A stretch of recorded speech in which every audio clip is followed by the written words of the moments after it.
Egypt's President Abdel Fattah el-Sisi praises Qatar's leadership and rejects any breach of its sovereignty. U.S. President Trump voices frustration over Israel-Iran ceasefire breaches, blames both sides ahead of NATO summit.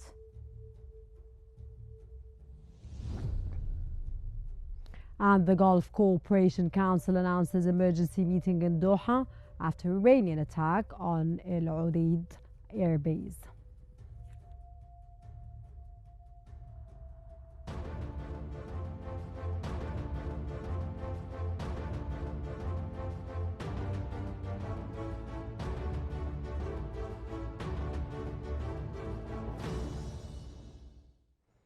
President Fattah el-Sisi has praised Qatar's leadership and rejected any breach of its sovereignty during a call with Emir Tamim bin Hamad Al Thani. El-Sisi expressed full support for Qatar's handling of the crisis and condemned its military readiness, including the air defense systems against recent Iranian strikes. The two leaders also discussed regional tensions and diplomatic efforts to achieve a ceasefire between Iran, Israel, and Gaza.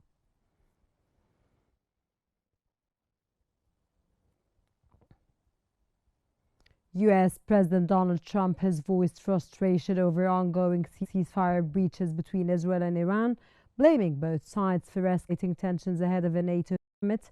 Speaking before departing for The Hague, Trump criticized Israel and Iran for what he called the loss of control over the conflict. He expressed particular frustration with Israel following its renewed strikes on Tehran, announced by Defense Minister Israel Katz. Iran denied launching missiles and accused Israel of breaching the truce beyond its deadline.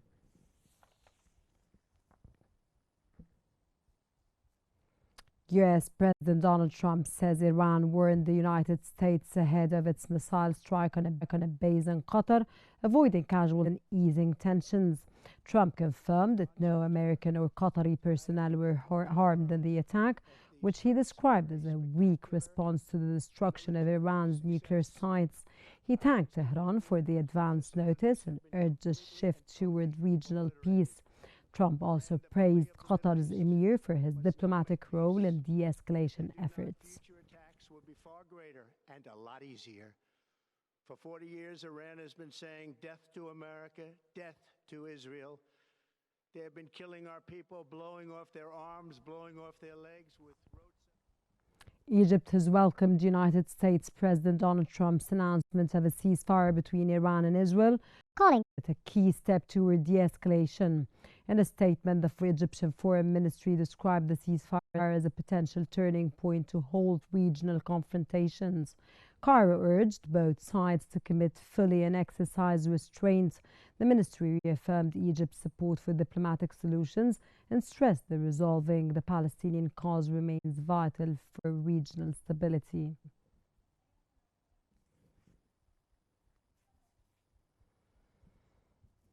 U.S. Vice President J.D. Vance has said that recent U.S. strikes have destroyed Iran's nuclear infrastructure, making it incapable of building a nuclear weapon. Vance stated that just a week ago, Iran was close to obtaining a nuclear weapon, but now their ability to enrich uranium and develop a bomb has been obliterated. Vance emphasized the importance of diplomatic talks with Iran and Israel to secure a long-term peace and prevent Iran from attempting to rebuild its nuclear program. He highlighted the message sent by the United States military's precision strikes, warning Iran against future nuclear ambitions.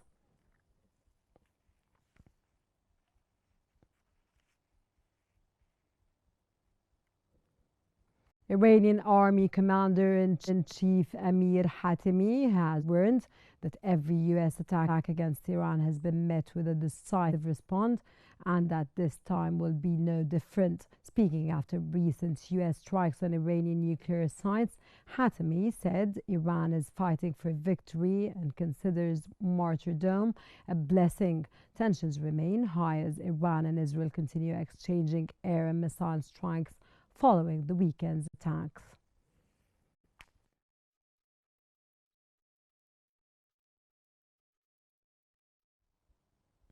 And for more analysis, we now move on to Hani Saif in our newsroom. Hani. Hello, Rana. Ladies and gentlemen, to understand more the situation, we're joined from Cairo by Dr. Ahmed Fouad Anwar, the researcher in Israeli affairs and an Egyptian Council for Foreign Affairs member. Welcome to Q News, Dr. Anwar. So how does Egypt's strong show of solidarity with Qatar reflect the growing Arab cooperation in the face of regional threats?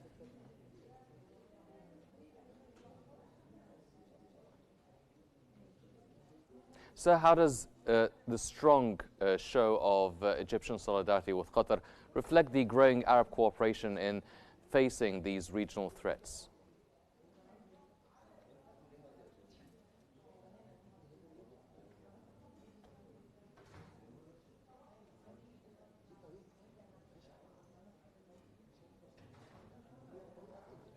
Dr. Anwar, can you hear me, sir?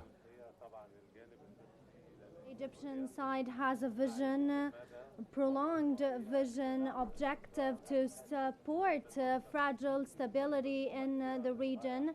Egypt early warned from the practices of Israeli government, practices in West Bank and Jerusalem before the 7th of October. These provocations brought destruction to the Israel side and pushed the region to risky instability. Currently, Egypt intensifies its effort to reach ceasefire in Gaza, and it contributed in ceasefire with Iran as Mr. President contacted his Iranian counterpart and Oman as well, President, which contributed in backing of this Israeli aggression to soften the sharpness of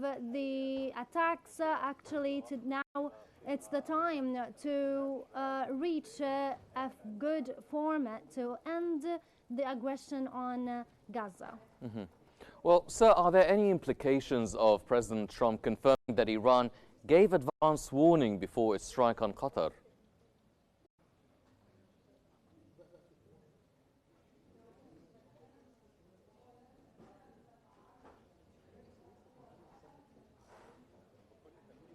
Of course, indications show this. And the evidence is closing airspace in many of Gulf states, on top of which Qatar, and the strike took place after the threat, the warning, which gives a space to close the airspace, and which was known since last year, since Iran started and Israel started to launch strikes against each other with pre-warning in order to avoid the accident which led to the Canadian airplane crash and a Russian observatory plane crash at that time, claiming that it was pro-Israeli. Given the U.S. claims that Iran's nuclear infrastructure has been destroyed, how credible is this assessment, and what are the risks if it proves otherwise?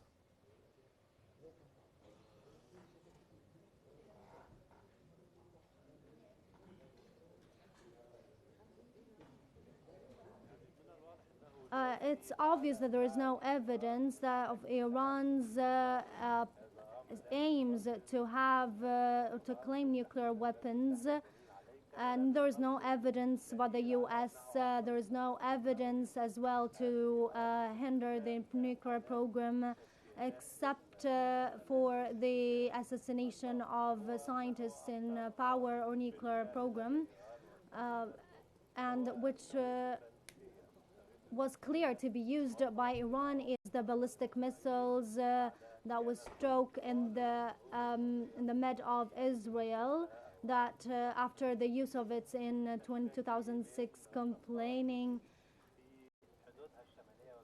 by Israel. Currently the strikes go about 2,000 kilometers in the middle of Israel and leading to 29 death tolls. This is the official announcement. Now Israeli side seeks opinion backing, and now the Israeli side is firing because of the Iranian ballistic missiles.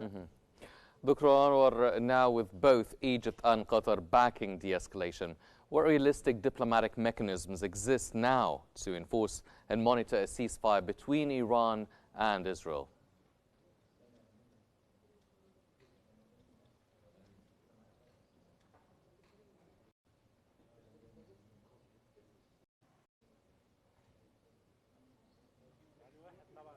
Of course, the priority is to stop or to stabilize the ceasefire between Iran and Israel, and not to push it for escalation that may lead Hezbollah in Lebanon and may trigger Hezbollah in Lebanon and Yemen. So these have to be put into consideration to stabilize ceasefire, then seek quick and fair solution for the main cause, which is the Palestinian cause that experienced destruction, starvation, and failing the main plan of aggression towards these people. Now we have to seek reconstruction of what is destructed in Gaza Strip, and with no procrastination. Sir, is there any chance that Iran would retaliate or escalate the conflict, considering its leadership, rhetoric, and its military posture following the U.S. and Israeli strikes?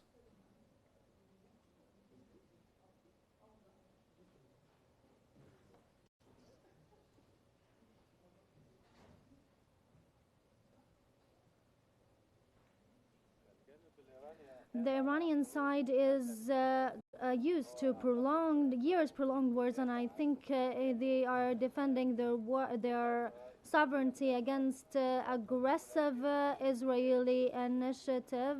The first strike was on the 13th of June by Israel, and they thought it would pass, and even after the U.S. intervention from attacks, they thought it would pass, but they paid an expensive price in retaliation to this Netanyahu experiment. I think Trump seeks de-escalating. There may be a strike against the truce, but at the end we seek to stabilize ceasefire and continue the talks. From Cairo, that was Dr. Ahmed Fouad Anwar, the researcher in Israeli affairs and a member of the Egyptian Council for Foreign Affairs. Thank you very much, sir, for joining us. Ladies and gentlemen, now we go back to Rana in our studio. Rana. Thank you very much, Hani. And the Gulf Cooperation Council has announced an extraordinary meeting in Doha following the recent Iranian attack on Al Udeid air base. This call was prompted by Iranian strikes targeting the base, with Iranian state television reporting a military operation against it. GCC Secretary General Jassim al-Bidawi stated that the 49th extraordinary ministerial meeting would address the implications of the Iranian missile attack on Qatar. He emphasized the GCC's solidarity with Qatar and affirmed that its security is integral to the Council's overall stability.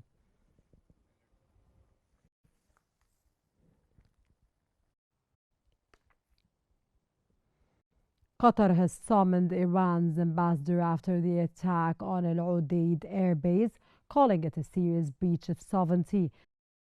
Condemned the Iranian Revolutionary Guard strike as a violation of Qatari airspace and international law. Minister of State for Foreign Affairs Sultan bin Saad al-Marikhi said the move contradicts good neighborly principles. Qatar reaffirmed its right to respond and urged to return to diplomacy to prevent further escalation.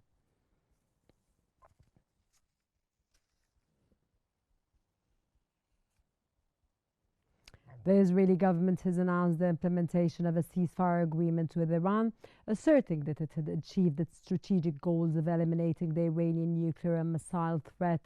Israeli Prime Minister Benjamin Netanyahu stated that Israel accepted the ceasefire initiative proposed by U.S. President Donald Trump, warning that any violation would be met with a strong response. Following the announcement, Israel claimed to have established complete air control over Tehran and inflicted significant damage on Iranian military leadership in key government sites. The world's most dangerous regime, the world's most dangerous weapon. His leadership today. Israeli Defense Minister Israel Katz has announced that he instructed the military to respond forcefully to Iran's violation of the ceasefire with intensive strikes against targets in Tehran. This statement followed the Israeli military's report that its defense systems were intercepting missiles fired from Iran, urging citizens to stay in protected areas until further notice. Katz emphasized that in light of Iran's complete breach of the ceasefire declared by the U.S. president, the Israeli government would continue aggressive actions against Tehran to thwart its military and terrorist infrastructure.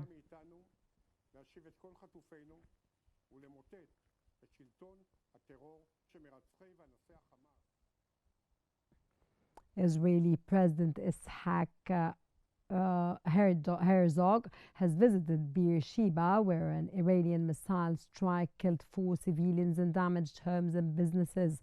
Herzog called for the military operation a major step forward for the safety of Israel and the entire world. Despite the tragic loss, he praised Israeli leadership and the U.S. for their roles in the strike that targeted Iran's nuclear capabilities, saying it removed the Iranian nuclear threat looming above Israel, the region, and the entire world. This is a terrible loss, but it also shows exactly who we are facing. We are facing an evil enemy, which has decided. The Israeli occupation military has confirmed that a ceasefire with Iran had officially come into effect following nearly 2 weeks of intense cross-border strikes. Israeli occupation military spokesperson Brigadier General Efi Defrin said the Israeli occupation forces had achieved all objectives of Operation Rising Lion before the truce began. He added that the military remains on high alert and is prepared to respond forcefully to any breach of the ceasefire.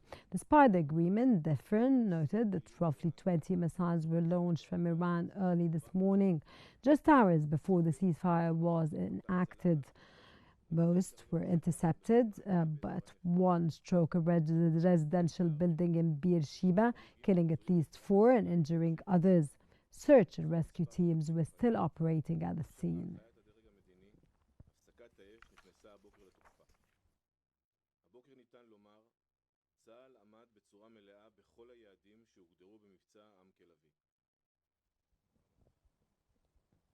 The Kremlin says Moscow supports Iran's stance against U.S. and Israeli strikes, affirming its commitment to deepening ties with Tehran. Kremlin spokesperson Dmitry Peskov dismissed claims of weak support, stressing that Russia holds a clear position backing Iran. He rejected efforts to undermine the Moscow-Tehran partnership. Peskov also denied a Reuters report that Iran's supreme leader sent a written message to Putin, confirming only indirect communication.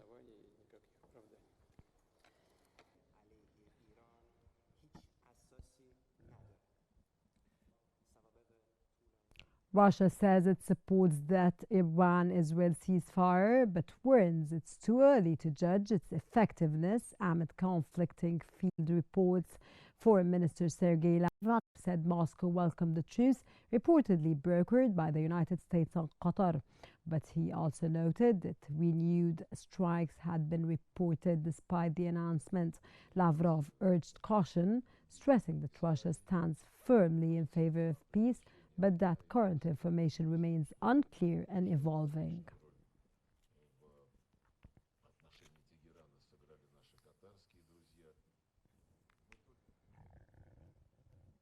China has expressed concern over rising tensions in the Middle East and called on Israel and Iran to pursue diplomacy. Foreign Ministry spokesperson said Beijing opposes further escalation and warned that military action cannot deliver lasting peace. He urged a return to political dialogue and affirmed China's readiness to work with the global community to support regional stability and a long-term resolution.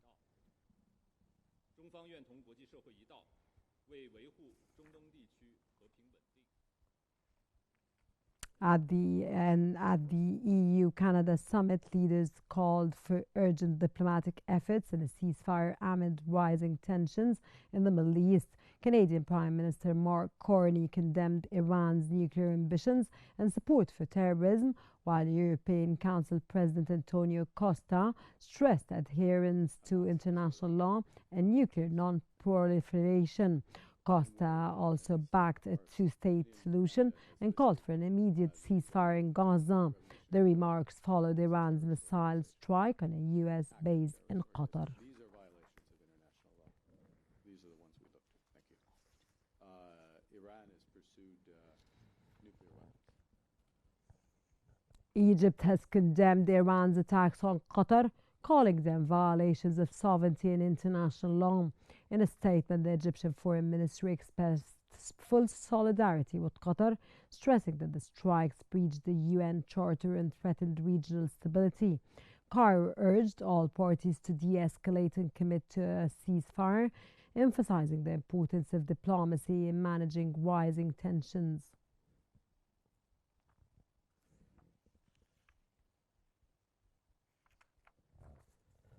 Foreign ministers from Egypt, Saudi Arabia, Qatar, Bahrain, Kuwait, Iraq and Jordan have agreed on the critical need to de-escalate tensions and exercise restraint following Iranian missile attacks on Qatar and Iraq.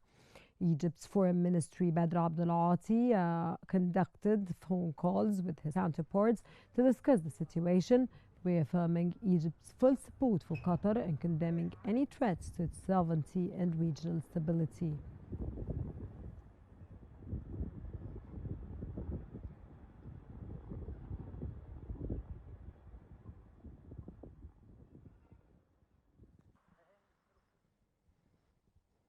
Lebanese Prime Minister Nawaf Salam says stability in the region requires a nuclear-free Middle East and Israel's full withdrawal from southern Lebanon. Speaking in Doha alongside his Qatari counterpart, Salam reaffirmed Lebanon's push to extend state authority and reform its judiciary. He credited Qatar for helping prevent the broader war between Iran and Israel, stressing the need for diplomacy to ensure lasting regional stability.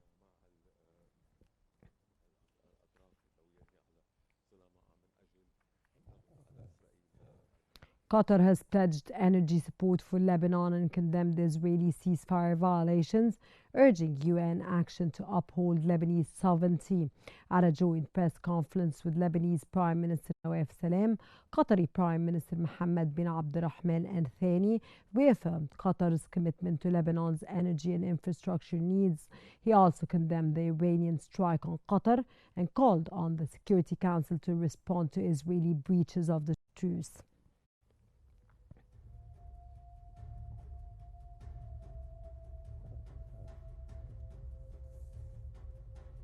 That brings us to the end of a news bulletin. Here's what we have been covering.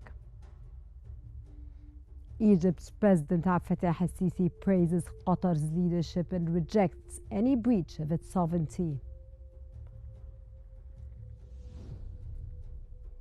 U.S. President Donald Trump voices frustration over Israel-Iran ceasefire breaches, blames both sides ahead of NATO summit. And the Gulf Cooperation Council announces emergency meeting in Doha after Iranian attack on Al Udeid airbase.